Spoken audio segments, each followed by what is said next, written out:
Assalamualaikum warahmatullahi wabarakatuh. Pertama sekali, ujian suara. Saya jarang buat macam tu. Datang-datang terus bercakap.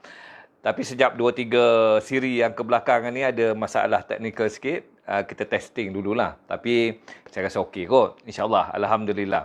Baik tuan-tuan dan puan-puan, hari ini kita dah masuk hari keberapa. Saya pun dah bila dah lebih daripada seminggu tu. Kita tak payah kira ya.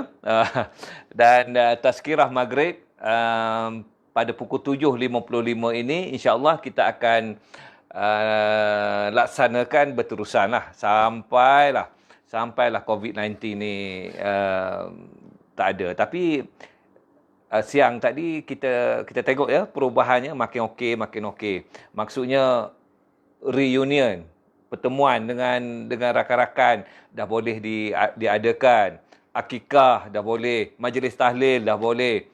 Jadi banyak perkara dah boleh buat, tetapi dia tertakluk kepada jumlah dia tu 250. InsyaAllah kalau buat dekat surau ke, kalau dibenarkan surau ni pun memang tak sampai 250 tu. Don't worry lah. Jadi tuan-tuan dan puan-puan, insyaAllah banyak perkara yang sudah boleh kita lakukan. Pada ketika ini kita berbincang berdasarkan kepada buku Rumah Sakit, Dia Mahu Saya Menangis. Tetapi kita yang sebenarnya fokus kepada Dia Mahu Saya Menangis. Kita menyaksikan sesuatu, kita berpengalaman melalui sesuatu menyebabkan air mata kita jatuh.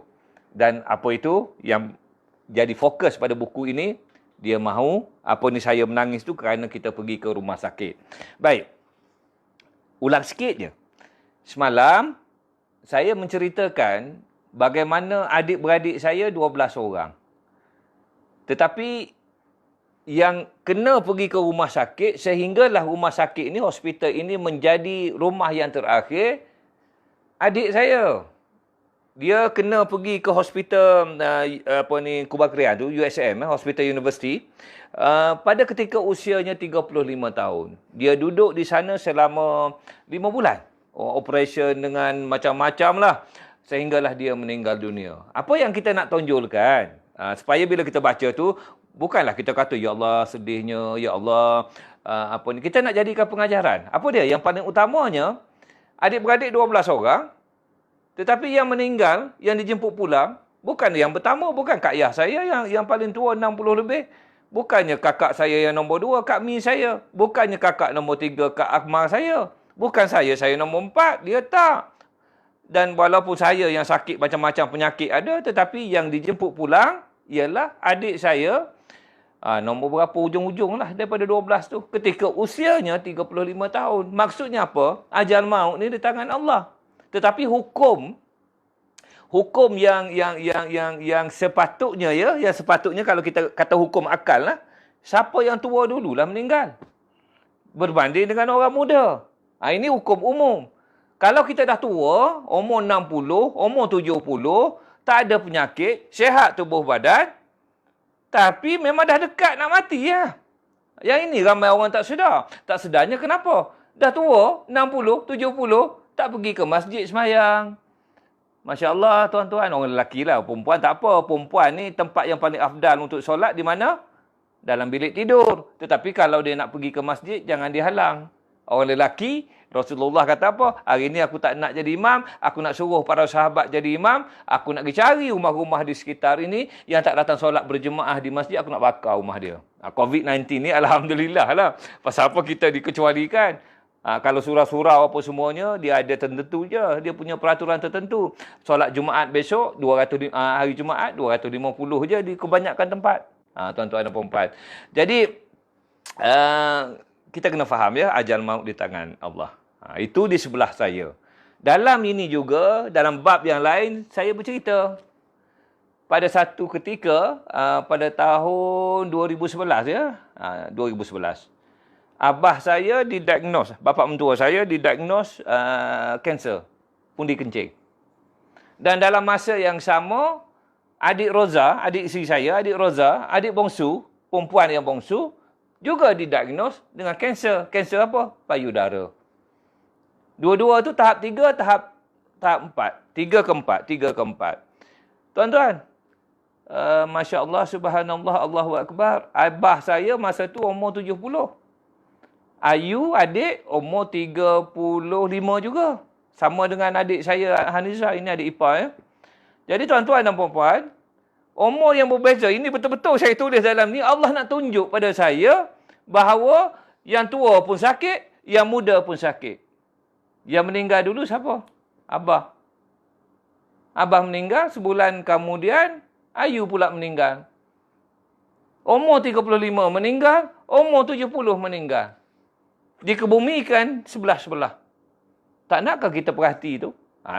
Jadi rumah sakit, dia mahu saya menangis ni. Dia menceritakan supaya kita mengingati bahawa banyak perkara lah. Bila kita ingat mati ni, banyak perkara yang selesai lah dalam kita punya pemikiran kita. Yang selesainya macam mana? Tak naklah aku buat jahat. Tak naklah aku macam ni. Aku nak buat baik je. Aku nak bersedekah. Pasal apa bila kita dengar kuliah orang apa nak buat amal kebajikan, bila dia dah meninggal, dia minta dengan Allah nak balik semula supaya nak buat amal kebajikan. Tak boleh dah tu. Dan bila kita melihat persekitaran, terutamanya orang yang hampir dengan kita. Masya Allah, subhanallah. Jadi tuan-tuan dan puan-puan, hari ni kita langkau sikit ya. Kita tak ikut susunan ni. Hari ni saya nak cerita pasal bab 6. Tajuk dia batu karang. Batu karang ni sakit lah. Batu karang ni sejenis penyakit. Batu karang yang ada di pundi kencing ke mana, dia macam-macam lah batu karang ni. Jadi tuan-tuan dan puan-puan, kita sebut batu karang ni ada sebab saya bercerita yang ini. Inilah sakit yang paling sakit yang pernah saya rasa. Jadi tuan-tuan, hospital ni, siapa nak pergi hospital? Cakap betul-betul lah, siapa nak pergi hospital? Hospital ni, kalau dulu, rumah sakit dulu-dulu, zaman dulu yang hospital kerajaan ni, dia punya bau, kita pergi tu bau obat dah. Kita pening kepala dah tengok bau obat. Tapi sekarang ni, hospital swasta, hospital berbayar ni, memang dia nak duit kita kan? Oh, dia jaga betul dengan apa semua. Ada kedai, ada kafe lagi boleh makan. Kafe mengalah apa ni KLIA. Dia punya mahalnya. Sekarang ni macam tu. Dia kira dia cater pada orang orang yang ada duit. Masa kita buat perancangan hospital pun, kalau hospital berbayar ni banyakkan emergency. Banyakkan ICU. Mahal sikit bayar dia. Jadi tuan-tuan dan puan-puan, suasana hospital sekarang ni berbeza. Kita pergi tu macam shopping kompleks, shopping mall. ATM ada, kedai bunga ada, kedai runcit ada, dan banyaknya kafe pun ada. Itu beza. Tapi nak ke kita pergi? Saya tak nak.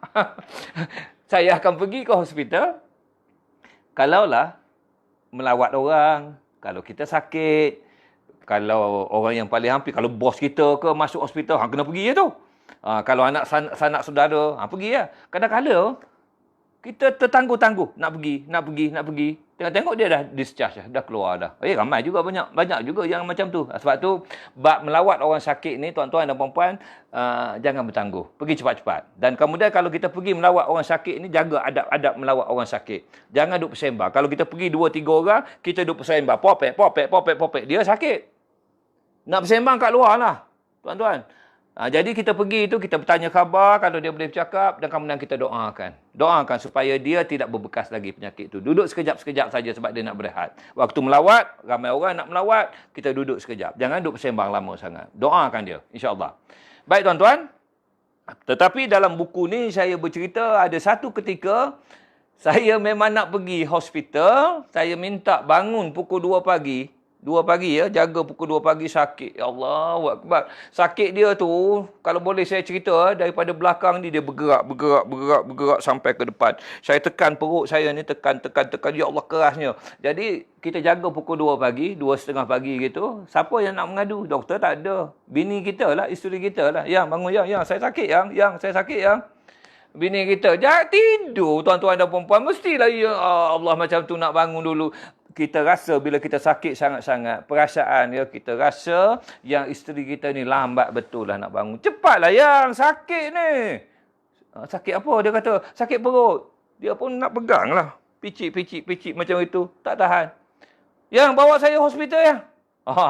Dia, kalau orang bengkeng ni, dia macam tu lah. Ya, saya nak pergi hospital. Dia pun bangunlah, orang bangun tidur, baju tidur, nak kena tukar baju, nak tukar apa. Kita marah, kita cepatlah sikit. Ini sebab tu orang sakit ni, kalau darah tinggi lagilah. Ini saya cerita benda realiti ni. Dan okeylah, ya sebenarnya Roza dah cepat dah siap tu. Lepas dah siap-siap, dia tanya saya, yang mana kunci kereta yang? Ya Allah, carilah. Bengkeng lah tu. Jadi tuan-tuan, kalau kita jaga orang sakit, janganlah kecil hati sangat. Kalau mak kita, ayah lah, terutamanya bengkeng semacam tu. Okey, ada orang ni, sebab tu saya belajar. Bila dah kena darah tinggi, kena apa ni, kena cool sikit. Kena banyak zikir sikit. Kena subhanallah, subhanallah, subhanallah, astaghfirullahalazim. Coolkan sikit kita punya perasaan tu. Sebab sakit, tapi boleh bercakap. Ini masalah dia. Jadi tuan-tuan dan puan-puan, Masya Allah, saya pun dibawa ke hospital. Rumah saya di sini, di Kondo Kemuncak dulu, hospital Darul Ihsan Medical Center. Tu kat bawah tu je, tak sampai 5 minit je. Dan bila sampai di sana, terus masuk emergency. Doktor kan jenis slow motion pun ada. Doktor yang kita nampak dia pantas pun ada. Yang saya jumpa ni doktor slow motion. Dia tengok klik, dia tengok saya. Dia pun tanya sikit-sikit. Dia pun kata, saya rasa doktor ni batu karang ni. Dia kenal saya. Saya dalam hati kata, dah tak kira lah sakit apa pun, bagilah ubat. Pasal apa? Sakit dah tu. Sakit yang tak tahan tu. Itulah perasaan dia, tapi tak katalah. Jagalah kita punya tertib tu. Cepatlah sikit doktor bagi.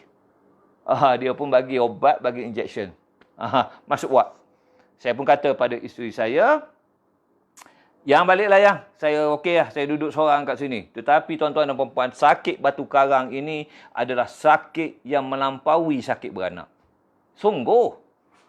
Tu ramai ni yang dengar ni, orang perempuan. Biasanya dia kalau ceramah live di face to face, dia orang ketawa. Alah, dia buat muka macam tu lah orang perempuan ni. Dia kata, manalah engkau, bila pula engkau beranak. Ini biasa komen. Jadi tuan-tuan dan puan-puan, saya tulis dalam buku ni, sakit batu karang lebih sakit daripada beranak. Macam mana boleh macam tu? Boleh saya sebut macam tu? Adakah saya bohong? Tak. Saya ada followers dekat 100,000. UMKI dengan Facebook Muhammad Kamil Ibrahim ni. Dan 75% adalah wanita. Jadi bila saya nak tulis buku, saya tanya dalam Facebook saya untuk wanita-wanita, siapa di kalangan follower saya ini yang pernah beranak dan pernah sakit batu karang? Ada 5 orang yang jawab, saya prof.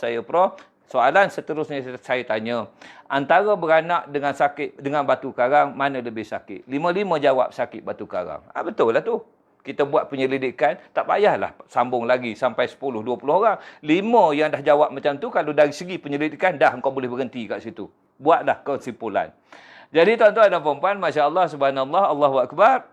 Jadi, dia dah bagi injection tersebut malam tu, pukul 3, pukul 4 pagi lah, duduk situ. Lepas tu, hilanglah dia punya painkiller tu. Sakit datang balik sampai saya terlentang, saya melentang, saya terbaring, muntah, keluar angin.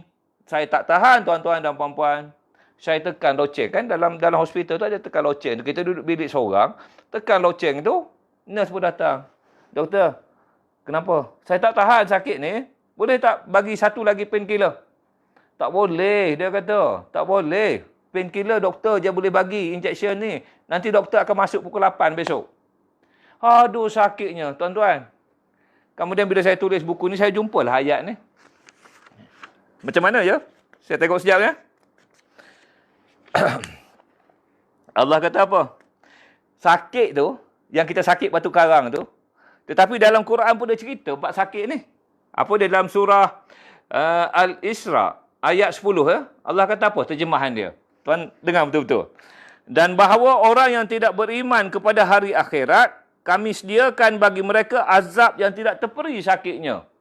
Kalaulah atas dunia ni sakit dah yang saya kata tak tahan tadi, tapi saya tak adalah melolong-lolong kata sakit, aduh sakit, aduh sakit. Saya tak adalah. Saya tahan ya. Tapi saya panggil, saya tak tahan dah sakit ni. Tetapi kalaulah kita ni masuk bukan orang beriman, esok Allah dah kata je dia akan bagi sakit yang tidak terperi sakitnya. Dan macam mana rasa dia? Dalam surah Al-Mulk ayat 6-7. Terjemahan dia. Allah kata apa? Dan bagi orang yang kafir terhadap Tuhan mereka, disediakan azab neraka Jahannam. Itulah seburuk-buruk tempat kembali. Apabila mereka dicampakkan ke dalamnya, mereka mendengar suara jeritan neraka yang menggerikan, sedangkan ia sedang menggelegak. Jerit orang sakit semua, aduh, tolong, aduh. Tapi kita sakit, yang saya kata sakit, paling sakit yang pernah saya alami, saya tak adalah sampai tahap, aduh. Tapi subhanallah, ya Allah. Sakit ni, ya Allah. Tuan-tuan dan puan-puan, itu beza dia. Ibu-ibu, perempuan, Allah, saya sayang kat perempuan semua ni. Pernah kan perempuan duduk kat dapur tu, masuk oven kan, bawa nak masuk ayam ke apa semua, pom, terkena ketuhar dia tu. Panas tak? Menjerit kita. Sampai ada yang bertanda lah. Sakit tak? Sakit tuan. Kan sakit kan, kena api kat sini. Kalaulah itu sakit, di neraka lagi sakit. Allah dah cerita dah. Habis? Pasal apa kita tak nak menutup aurat dengan sempurna? Pasal apa kita tak nak solat di awal waktu?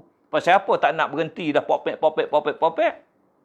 Ini yang kita belajar ni. Melalui pengalaman kehidupan kita. Kalau kau dah tahu dah rasa dia macam tu, kau dah pernah rasa macam tu, macam saya. Tak naklah saya masuk neraka besok sebab saya tahu lebih sakit daripada batu karang. Jadi tuan-tuan dan puan-puan, Masya Allah, Subhanallah, Allahu Akbar. Jadi pagi tu kan, pukul 5 begitu, saya dah tekan loceng tu. Saya minta dengan nurse, dia datang, dia kata boleh tak bagi painkiller satu lagi. Dia kata tak boleh, pukul 8 nanti baru doktor masuk. Allahu Akbar. Tuan-tuan, perkara ini diceritakan dalam Quran. Dalam surah Al-Araf ayat 50. Apa dia terjemahannya? Dan Tuhan menerangkan pada kehinaan ahli neraka dengan firman-Nya. Ahli neraka menyeru ahli syurga dengan berkata, limpahkanlah kepada kami sedikit daripada air atau daripada rezeki makanan yang telah dikurniakan Allah kepada kamu. Mereka ahli syurga menjawab, sesungguhnya Allah telah haramkan kedua-duanya atas orang-orang kafir. Tak adalah, dia konteks dia berbeza. Bila kita di padang mahsyar nanti, kita dah masuk syurga. Katalah saya dah masuk syurga. Roza tak masuk syurga. Oh, kita sayang kat bini kita. Tengok dia dalam neraka macam tu kan. Dan dia pun minta dengan kita, yang tolonglah yang bagi air sikit yang. Tak boleh. Allah telah haramkan orang ahli neraka minum, ambil barang syurga. Kita kesian, tapi tak boleh buat apa. Jadi kita tak nak perkara tu berlaku, kita pastikanlah isteri kita masuk syurga, anak kita masuk syurga, supaya kita tidak meminta-minta. Perkara ini diceritakan dan pasti akan berlaku. Sebab Allah lebih mengetahui. Jadi tuan-tuan dan puan-puan, Masya Allah, Subhanallah. Jadi pengalaman yang kita lalui ni dalam hidup kita, rumah sakit itu ibaratnya, ya Allah, satu pengalaman yang akan menceritakan keadaan kita bila kita sakit macam mana. Saya, kalau boleh, saya nak buat buku tentang orang koma, duduk dalam koma, tapi tak cukup bahan. Kenapa? Saya baru jumpa 3 orang yang sanggup bercerita. Mak saudara saya, sahabat saya seorang, ada seorang lagi yang pernah koma dan dia menceritakan dalam apa yang berlaku masa dia koma. Tapi tak boleh lah, kalau 3 tak berapa cukup lagi lah. Jadi tuan-tuan dan puan-puan, bila kita cerita tentang kesakitan yang paling sakit di dunia, dia tak setanding apa yang akan berlaku di neraka besok. Sebab apa? Dalam hadis hadis Sahih Bukhari, jilid 4, hadis bernombor 1763. Rasulullah SAW bersabda, dia kata apa?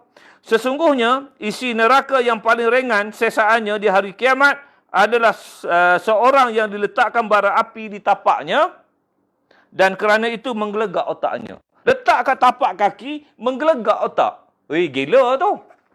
Tak takut ke kita? Jadi kalau kita jawab takut, maka dia perlukan kepada tindakan. Kita banyak perkara lah yang kena buat. Apa dia? Janganlah kita tinggalkan apa yang Allah suruh. Ini motivasi untuk kita ya. Motivasi untuk isteri dan suami kita. Motivasi untuk anak-anak kita. Kena selalu bercerita. Anak-anak kena selalu beritahu, pergi semayang ya. Pergi semayang awal waktu. Jangan lewat-lewatkan waktu. Kita beritahu nasihat anak perempuan kita.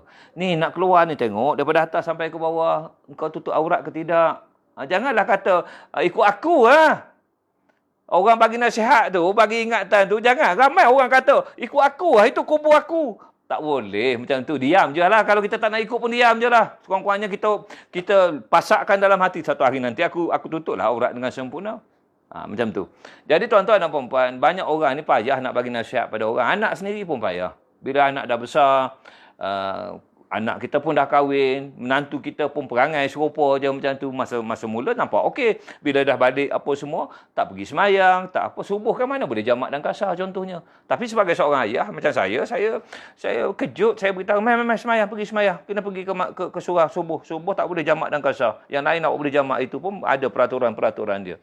Jadi tuan-tuan dan puan-puan, masya-Allah subhanallah, kita taklah panjang-panjang sangat ya. 8 dah, kalau ikut saya ni 8 suku. Kita berhenti kat situ. Dan masya-Allah subhanallah, dalam buku ni banyaklah yang cerita bab sakit-sakit, sakit jantung, angiogram, darah tinggi. Ini fasa yang pertama. Fasa yang kedua yang saya kena pergi untuk jantung tadilah, yang satu saluran jantung tersumbat 100%. Fasa yang ketiga, saya dah cerita peringkat awal dulu bahawa kehidupan di dunia, selepas kehidupan di dunia ni dengan rumah sakitnya, dengan sakitnya apa semua, saya mengatakan bahawa dunia ini adalah rumah sakit yang paling besar. Apa dia sakit yang paling besar? Syirik, menduakan Allah. Itu panjanglah dia jadi satu buku. Bila saya explain macam ni, barulah orang nak baca buku ni. Sebab dia duk ingat rumah sakit ni cerita mengaruh apa. Tidak. Dia banyak falsafah dia, tuan-tuan dan puan-puan. Tetapi disampaikan supaya setiap orang boleh faham apa yang cuba saya nak sampaikan.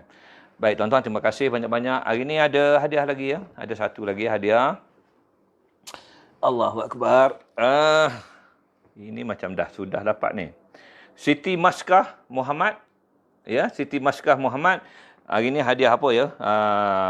Saya tak buat keputusan lagi. Tapi insya-Allah Siti Maskah hantar nama, hantar alamat. InsyaAllah besok kita post laju. Terima kasih tuan-tuan dan puan-puan kerana sudi bersama saya secara live Taman-Taman Syurga yang kita buat di rumah saya di Kondo Kemuncak ini, insyaAllah. Tetapi saya seronoknya Facebook live ini kerana orang tak dengar pun tak apa. Besok dia boleh tengok. Tengah malam nanti dia boleh tengok sebab dia direkod. Terima kasih banyak-banyak sekali lagi. Mudah-mudahan kita semua akan bertemu di jannah nanti. Mudah-mudahan kita semua akan masuk syurga tanpa dihisap. Mudah-mudahan kita semua dirahmati Allah, masuk syurga dengan rahmatnya. Assalamualaikum warahmatullahi wabarakatuh.